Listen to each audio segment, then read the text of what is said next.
Luís efectivamente foi un artista absolutamente polifacética. Ela, como sabedes, estudiou en Santiago a carreira de filoloxía hispánica, fixo tamén filoloxía galego-portuguesa e era titulada superior en violín. Coñecín a Luísa violinista, primeiro en formación, en un tempo ulterior xa a Luísa como intérprete, como executante, nun grupo de música folk, inicialmente con Paulino Pereiro e con Xosé Luís Pereiro, e despois xa esa Luísa Vilalta violinista, ela é titulada superior en violín, que chega a ser intérprete na Xoven Orquestra de Galicia, por exemplo. Ainda que despois deixou, bueno, en parte porque era moi crítica, moi autocrítica, efectivamente, consideraba que aquilo non funcionaba demasiado ben, non tiña demasiados medios tampouco, e ademais porque profesionalmente era da música non podía vivir e por eso convertiuse en ensinante, fixo probas para ensinante, era realmente combinaba as dúas cousas. E tiña técnicamente bastante bon nivel, quero dicir, no tempo que ela estivo era dos millores que tiña na orquestra. E, vamos, eu de feito pensei que seguiría aspirando a ser música profesional porque podría telo sido. Era o tempo no que ela estaba cambiando a música pola poesía. E iso na súa vida foi brutal, o sea, sempre seguiu traballando no violino, pero ao mesmo tempo sempre quería facer poesía. Luísa era poeta facendo versos, escribindo poesía, e era poeta como música, non só como grande intérprete de violino, sino que cando pensaba en poesía pensaba en clave musical, non? Isto dá noticia aos títulos que lle pon os seus libros e ao mesmo tempo na lectura dos seus poemas procuraba formas musicais que implicaran a súa formación. Recordo que Luísa Vilalta insistía sempre nese carácter matemático da música, que ten moito a ver con esta ciencia, claro está, e coido que este carácter contáxese tamén a súa poesía, que ten o don da certeza profunda.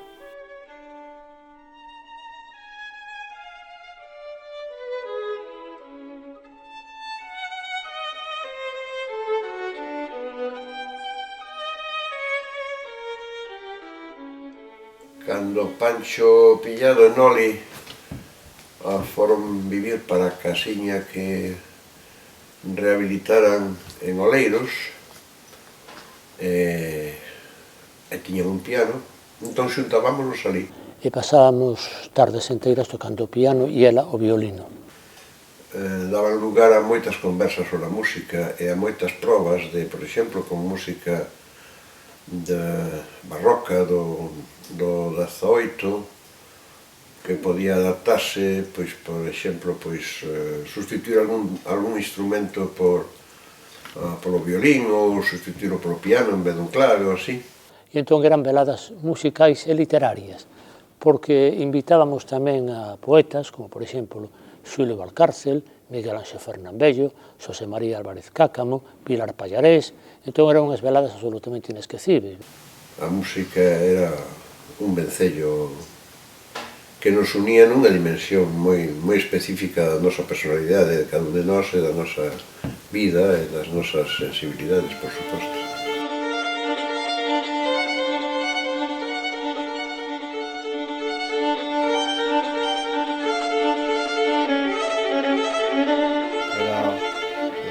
Persoa que tiña no violín pois un elemento de creatividade e de diálogo co instrumento, en fin, unha muller que que sempre procuraba a perfección,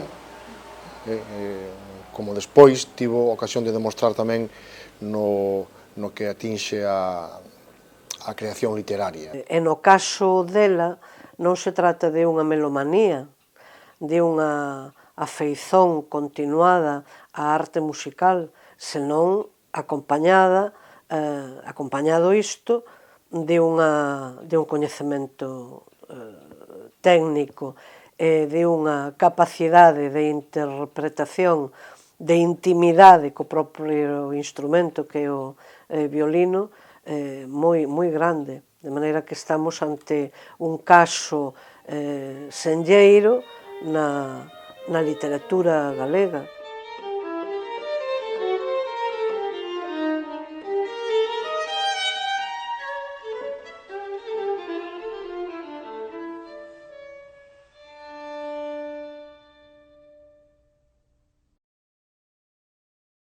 Eu animaba a Luisa, porque entón eu era director dos cadernos da Escola Dramática Galega, para que escribise teatro.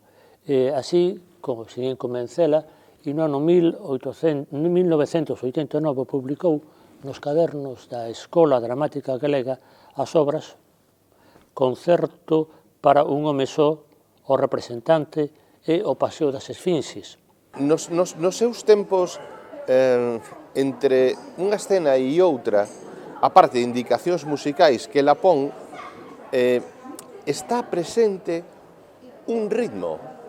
E iso só o pode ter alguén que é músico, música neste caso, non? Marca un ritmo para facer as cousas.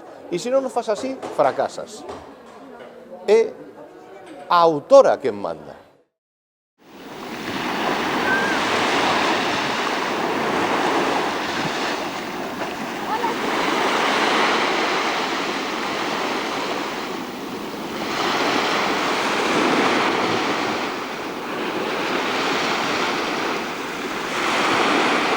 Cando falaba de polifacética, é que Luisa, pois, a parte da música, que é o tema que nos congrega aquí, pois era tamén, cultivaba a poesía, cultivaba o ensaio, cultivaba a narrativa, cultivaba prácticamente todos os xéneros.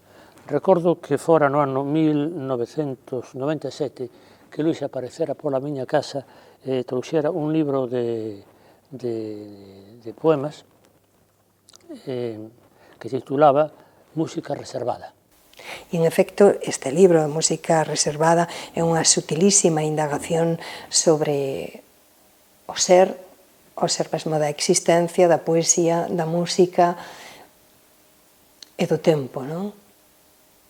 Da fugacidade do tempo. Unha perda que ela busca contrarrestar fixando o instante no poema, non? Fixando a través de estructuras fixas, como, por exemplo, estróficas, o soneto, ou tamén utilizando outros recursos fónicos como a rima, o cómputo silábico ou os acentos, non? Unha melodía, esta, de música reservada, que en calquera caso coido que se rompe, ou mellor, habría que decir que se supera, para dar paso a outra definición de poesía no seguinte libro, En ruído, non? Aí di, poesía é un ruído provocado, un rito de resistencia. E, en efecto, agora aquí xa non lle serven os moldes establecidos, non? Para dar conta do que ve e sente. Precisa máis que interpretar, eu creo que a intérprete descansa e escoita. Escoita o barullo, as disonancias do mundo. Entón, malia que deixa os moldes establecidos, como dicía, non abandoa a música, non? Entón, aparecen outros recursos fónicos que lle permiten contar iso, contar o que pasa nas rúas, o que pasa nos corazóns.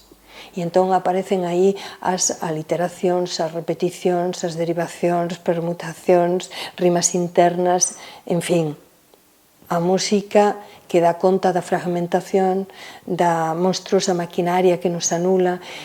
Repito, e aparece o silencio, aparecen arpexios baleiros, aparecen, en en fin, aparece outra música que se cadra, continúa e aínda se extrema en concreto, non? O seguinte libro, onde a cidade mesma é protagonista, tamén o ser humano no seu contexto social, político e económico. Nestes dous últimos libros, Ruído e en concreto, eu creo que cambia a banda sonora e aparece xa como de fondo a música dodecafónica, experimental ou mesmo concreta de John Cage, por exemplo.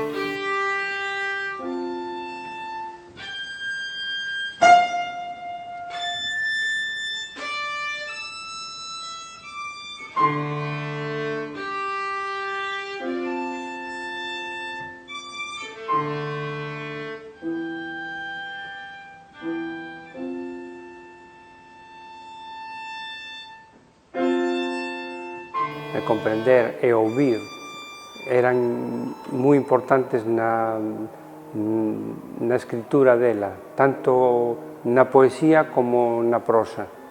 O sentido de ouvir, entender o que lle rodeaba co elemento que ela coñecía máis cerca, que era a música, o seu violín, o seu sentido melódico.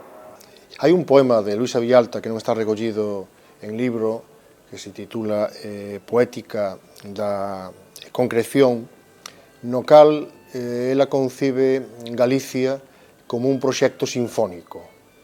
Un proxecto sinfónico que se empeña na disonancia sen buscala. Eu creo que aquí está o cerne da poética profunda de Luisa Villalta. Fala tendo a Galiza e a literatura galega e a música galega como centro de gravedade, non? É dicir, non elabora un estudo que este ao marxen de nós nese sentido, sino que abre luz sobre un territorio que non é moi coñecido en canto que non é moi interrelacionado, non?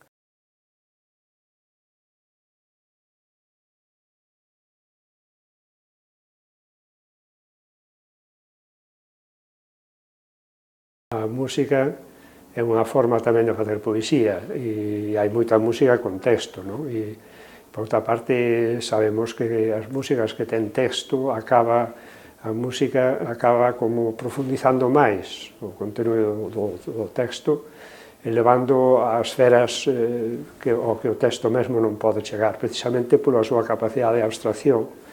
E a poesía tamén ten unha determinada capacidade de abstracción, mas as palabras ten un significado concreto, non? E por moito que o poeta xogue cos diferentes significados dunha palabra, a palabra limita nese sentido. E a música, nese aspecto, pois, é capaz de ir máis alén das palabras e, por lo tanto, profundizar no conteúdo das palabras. Entón, eu non penso que non é posible que ela, tocando o violín como tocaba, esa faceta tamén non tuvera importancia, polo menos do punto de vista da sensibilidade, non tuvera importancia para a súa poesía. É unha poesía de fondo calado conceptual e filosófico que, non obstante, entranos de forma